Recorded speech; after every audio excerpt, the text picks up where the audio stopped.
মাদারীপুরের শিবচরে জমি দখলের অভিযোগ অস্বীকার করে সংবাদ সম্মেলন করেছেন শিরওয়াইল ইউপি চেয়ারম্যান শরাব উদ্দিন মাতব্বর। শনিবার বিকেলে ইউনিয়ন পরিষদে আয়োজিত সংবাদ সম্মেলনে তিনি বলেন, আওয়ামী লীগ মনোনীত চেয়ারম্যান হওয়ার কারণে তার বিরুদ্ধে একটি বিশেষ মহল ষড়যন্ত্র করছে। বলেন, সমাজে তাকে হেয় প্রতিপন্ন করতে তার বিরুদ্ধে মিথ্যা অপপ্রচার করছে।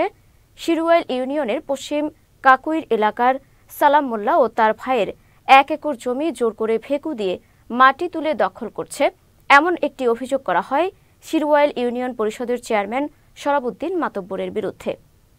আমাদের জমি এটা আমাদের প্রতি সম্পত্তি। আমরা চেয়ারম্যানের কাছে বিক্রি করছি, শরাব উদ্দিন চেয়ারম্যান তাদের কাছে বিক্রি করছে। আর সে এই জায়গায় 4 বছর ধরে যে জমিনে বসবাস করতে আছে, তার জমি সে চাষ করতেছে, এখন সে মাটি কাটতেছে। এই চেয়ারম্যানের জমি এটা আমরা জানি, ঠিক আছে, চেয়ারম্যানদের দলীয় বুঝাইতেছে, তাই এই খাইতে আছে আর এই আইন দল আছে। কিছু অসাধু লোক এলাকার যারা গ্যাঞ্জাম ফ্যাসাদের সাথে লিপ্ত থাকে, পরের জমি দখল করে খাচ্ছেন, বিভিন্নভাবে মানুষকে হয়রানি করতেছে।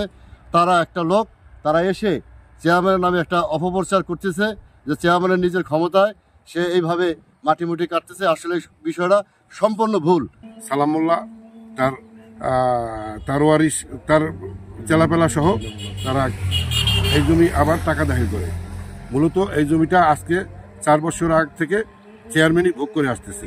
এই জায়গা চেয়ারম্যানরে ছোট করার জন্য, হেনস্থা করার জন্য তারা যে কাজগুলো করতেছে, এই সমস্ত মিথ্যা বানোয়াট। আমার বিরুদ্ধে যে জমির ব্যাপারে যে অভিযোগ আসছে, এটা সম্পূর্ণ ভিত্তিহীন, মিথ্যা বানোয়াট। যারা আমার বিরুদ্ধে অভিযোগ করেছে তারা এটা আসলে এই ধরনের জমি জমা নিয়ে বিভিন্ন জায়গায় তারা ঝামেলা করে বেড়ায়। আমার ক্রয়কৃত সম্পত্তি, 2টা পক্ষর কাছ থেকে আমি সম্পত্তি ক্রয় করেছি। তারা সরজমিনে এসে জমির হিসাব করে তারা জমি বুঝিয়ে দিয়ে গেছে। সেই জমিতে আমি বর্তমানে কাজ করতেছি, কিন্তু তারা আমার নামে এই ধরনের অভিযোগ করে আমার মানহানি করেছে।